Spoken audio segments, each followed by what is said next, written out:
আমায় ভাসাইলি রে, আমায় ডুবাইলি রে, অকুল দরিয়ার বুঝি কুল নাই রে। চাহে আধি আয়ে রে, চাহে মেঘা আয়ে রে, অকুল দরিয়ার বুঝি কুল নাই রে। আমায় ভাসাইলি রে, আমায় ডুবাইলি রে, অকুল দরিয়ার বুঝি কুল নাই রে। Good afternoon. আজকে 6 জুলাই 2025, ঘড়িতে বাজে 3:15। ট্রাভেল উইথ কুন্তল চ্যানেলের নতুন একটা বেড়ানোর গল্পে আপনাদের সবাইকে স্বাগত। তবে আজকে দূরে কোথাও না, আজকে ঘুরবো কলকাতা। কারণ কলকাতায় শুরু হয়ে গেছে ইলেকট্রিক ওয়াটার মেট্রো। এই মেট্রো করেই আমরা ঘুরে বেড়াবো। তবে একটা জিনিস মাথায় রাখবেন, এই মেট্রো কিন্তু জলের তলা দিয়ে না, জলের ওপর দিয়ে যায়, এবং জলের উপর দিয়েই আমরা কিন্তু গঙ্গাবক্ষে ঘুরে বেড়াবো এবং ইতিহাসটা আপনাদের দেখাবো যে আমাদের এই ইতিহাস কতটা পুরনো। তো সঙ্গে থাকবেন এবং ভিডিওটা কিন্তু খুব ভালো হতে চলেছে। আমরা যে ওয়াটার মেট্রোটা চড়বো তার নাম হচ্ছে ঢেউ। মিলেনিয়াম পার্কে জেটিঘাট থেকেই কিন্তু এটা সোম থেকে শুক্র প্রত্যেক দিন 4:30 এবং শনি এবং রবি 1টার সময় আর 4:30 সময়, এই দুটো টাইমে কিন্তু ছাড়ে। তবে এই মুহূর্তে কিন্তু শনি রবি 1টার সময়টা কিন্তু বন্ধ আছে। আর একটা জিনিস কিন্তু মাথায় রাখবেন, প্রত্যেক বুধবার কিন্তু এই ঢেউ বন্ধ থাকে। এই দিনটা কিন্তু আসবেন না, এলে কিন্তু ফিরে যেতে হবে। আর এই ঢেউতে কিন্তু দুটো সেগমেন্ট আছে, এসি এবং নন এসি। এসি হচ্ছে 300 করে আর নন এসি হচ্ছে 200 করে। আর এই মিলেনিয়াম পার্ক আসা কিন্তু খুবই সহজ। যদি হাওড়া থেকে আসেন ফেরি পার হয়ে একদম মিলেনিয়াম পার্ক জেটিতে, আর যদি মেট্রোয় আসেন তাহলে কিন্তু নামতে হবে মহাকরণ মেট্রো স্টেশন, ওখান থেকে একদমই হাঁটা পথ। আর চক্র রেলে এলে নামতে হবে বিবিডি বাগ স্টেশনে। তবে শনিবার আর রবিবার কিন্তু খুব রাশ হচ্ছে, একটু তাড়াতাড়ি চলে আসবেন, এসে টিকিটটা কাটবেন। তো আমরাও একটু আগেই চলে এসেছি, যাই টিকিটটা কেটে নিই। আর হাতে সময় থাকলে অবশ্যই মিলেনিয়াম পার্কটাও ঘুরে দেখে নেবেন।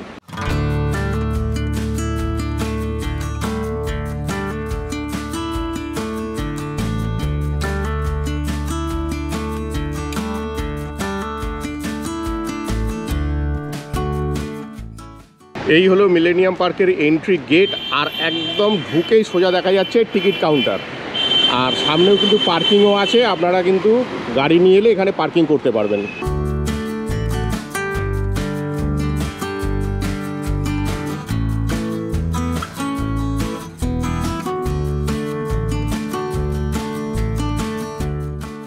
আর এই হলো টিকিট। আমরা টিকিটটা কেটে নিয়েছি 200 টাকা। নন এসিটা আমরা কেটেছি, তার কারণ হচ্ছে নন এসি কম্পাউন্ডের পেছন দিকটা কিন্তু ওপেন স্পেস আছে, ওখান থেকে কিন্তু ভিউটা খুব ভালো পাওয়া যায়।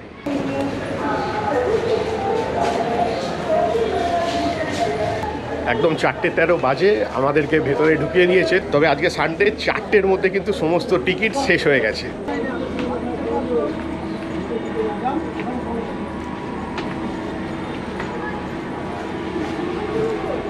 আর এই হলো ওয়াটার মেট্রোর একদম সামনেটা। এটাই হলো কিন্তু কলকাতার প্রথম ওয়াটার মেট্রো। আর এই ওয়াটার মেট্রো কিন্তু ভারতবর্ষের মধ্যে সর্বপ্রথম চালু হয় কেরালার কোচিতে। তো চলুন ঘুরে দেখা যাক।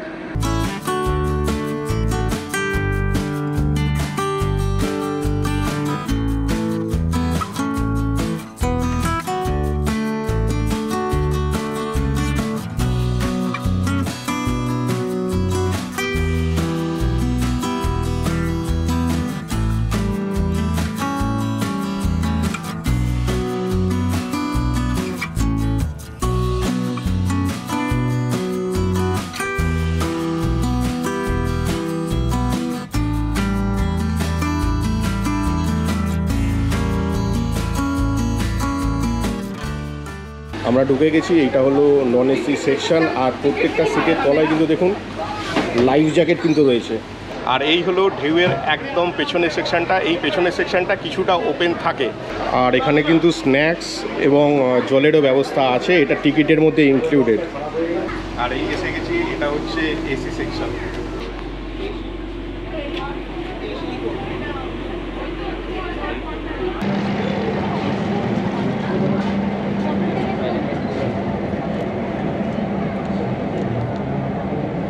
ऐसा है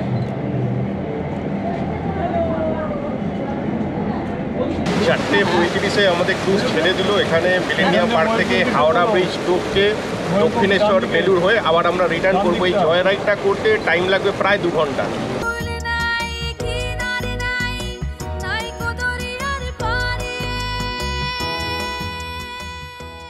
যখন আমরা কোনো জায়গায় বেড়াতে যাই ম্যাক্সিমাম জার্নিটাই স্টার্ট হয় আমাদের হাওড়া স্টেশন থেকে। আর এখন কিন্তু আমরা যে জায়গাটা দিয়ে যাচ্ছি প্রত্যেকবারে হাওড়া ব্রিজের উপর দিয়ে যাই, কিন্তু এবারে কিন্তু জলের মধ্যে দিয়ে আমরা হাওড়া ব্রিজের তলা দিয়ে যাব। ভিউটা কেমন ইন্টারেস্টিং হতে চলেছে একবার ভেবে দেখুন। আর খুব তাড়াতাড়ি আসবে হাওড়া স্টেশন এবং হাওড়া ব্রিজ। আর এখন আমরা ছেড়ে পেরিয়ে যাচ্ছি মিলেনিয়াম পার্ক।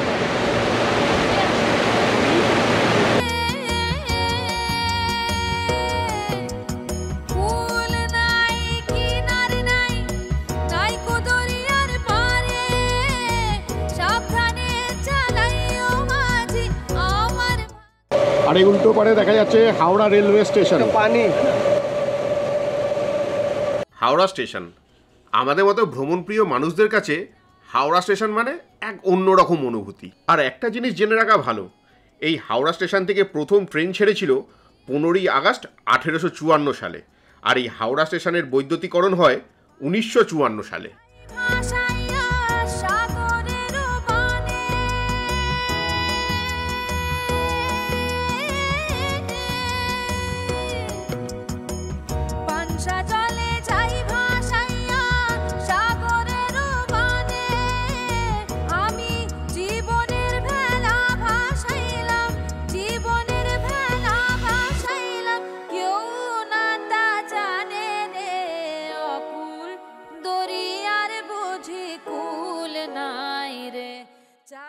দুর্দান্ত এই দৃশ্য একদম পাস করলাম হাওড়া ব্রিজের তলা দিয়ে। একটা ইনফরমেশন দিয়ে রাখি, 1935 সালে কিন্তু এই হাওড়া ব্রিজ স্থাপিত হয়েছিল।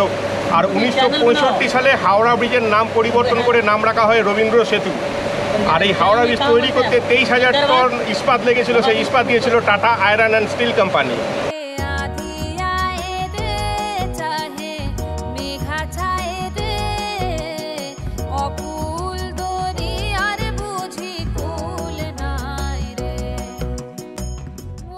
এবারে আমরা ক্রস করছি নিমতলা ঘাট।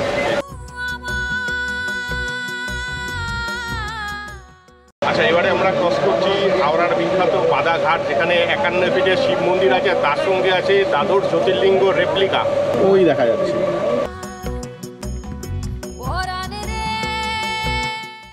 বাদাঘাটের 51 ফুটের শিব মূর্তি এবং দ্বাদশ জ্যোতির্লিঙ্গ দেখার মতন। খুব তাড়াতাড়ি একদিন এখান থেকে ঘুরে আসবো এবং আপনাদেরও দেখাবো।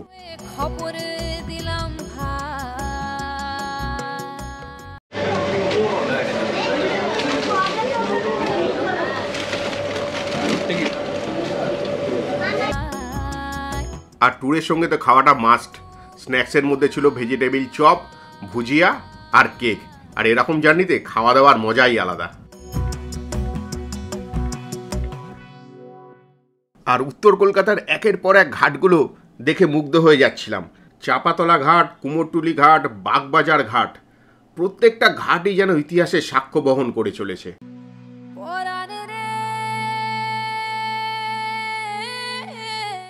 আর আমরা এবারে পাস করছি সারদা মায়ের ঘাটের সামনে দিয়ে।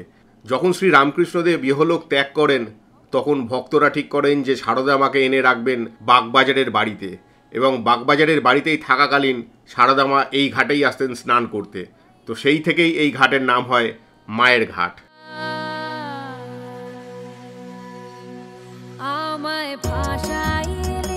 আমরা এখন পাস করছি বেলুড় মঠের একদম সামনে দিয়ে। সকলেই জানেন বেলুড় মঠ হল শ্রীরামকৃষ্ণ পরমহংসদেবের প্রধান শিষ্য স্বামী বিবেকানন্দ কর্তৃক প্রতিষ্ঠিত রামকৃষ্ণ মঠ ও মিশনের প্রধান কার্যালয়। এই মঠ স্থাপনের প্রাথমিক উদ্দেশ্যই ছিল রামকৃষ্ণ মিশনে যোগদানে ইচ্ছুক যুবক গ্রহণ ও প্রশিক্ষণ এবং তাদের মিশনের কাজকর্মের উপযুক্ত করে তোলা। এই মঠ প্রতিষ্ঠার বছরেই দুর্ভিক্ষের সময় জনসেবার মাধ্যমে মিশনের কাজের সূচনা হয়।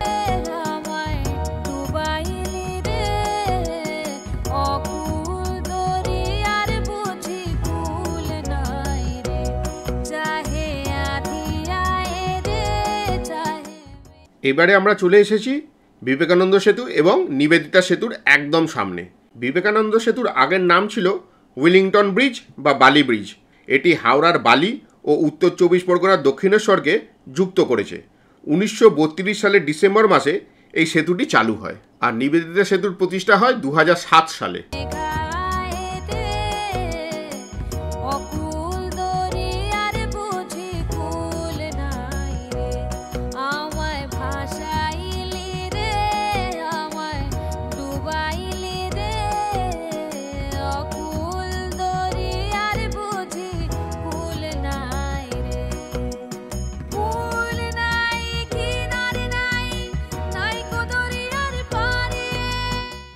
অবশেষে দর্শন পেলাম দক্ষিণেশ্বরের কালীবাড়ির। 1855 সালের 31শে মে স্নানযাত্রার দিন প্রসিদ্ধ মানবদর্দী রানী রাসমণি এই মন্দিরের প্রতিষ্ঠা করেন। এই মন্দিরের দেবী কালীকে ভবতারিণী নামে পূজা করা হয়।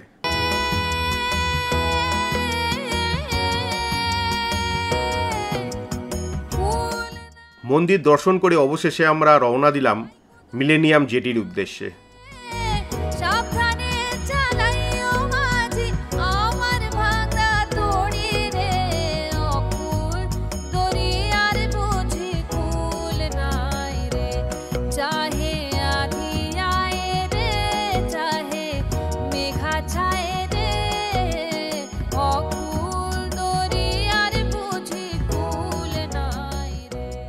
তবে একটা জিনিস কিন্তু এই ওয়াটার মেট্রো কিন্তু ওপেন স্পেস অনেকটাই কম, মানে এগুলো যে জানলাগুলো আছে এই জানলা থেকে কিছুটা ভিউ পাওয়া যাচ্ছে আর ব্যাক সাইডে কিছুটা ভিউ পাওয়া যাচ্ছে।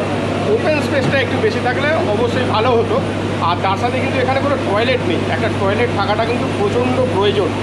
আর গান বাজছিল সেটা বাজতেই পারে, তবে আমার মনে হয় যে গান বাজার সাথে সাথে কিন্তু মাঝে মাঝে যে দ্রষ্টব্য স্থানগুলো আছে ওগুলো যদি অ্যানাউন্স করে বলা হতো, অনেক যারা বাইরে থেকে পর্যটক আসছেন তাদের কিন্তু বুঝতে অনেক সুবিধা হতো। প্রায় 1 ঘন্টা 40 মিনিট এই জার্নিটা কমপ্লিট করতে লাগলো, তো বেশ ভালো লাগলো এবং দুর্দান্ত হয়েছে এই জার্নিটার। আমরা ওয়েদারটাও প্রচণ্ড ভালো পেয়েছি, মানে গরমও সেরকম হয়নি, ফুটফুটে হাওয়া দিচ্ছে, মেঘলা ওয়েদার, দারুণ লাগলো। আর 200 টাকা এরকম একটা ট্যুর, তার সঙ্গে স্ন্যাক্স আছে, জল আছে, খারাপ না, একবার অন্তত করাই যায় এবং বেশ ভালো আমি বলবো। ছোট্ট এই ভিডিও, অবশ্যই লাইক, শেয়ার আর সাবস্ক্রাইব করতে কিন্তু ভুলবেন না। সবাই সুস্থ থাকবেন, ভালো থাকবেন। খুব তাড়াতাড়ি আবার ফিরবো নতুন কোনো জায়গার সন্ধান নিয়ে।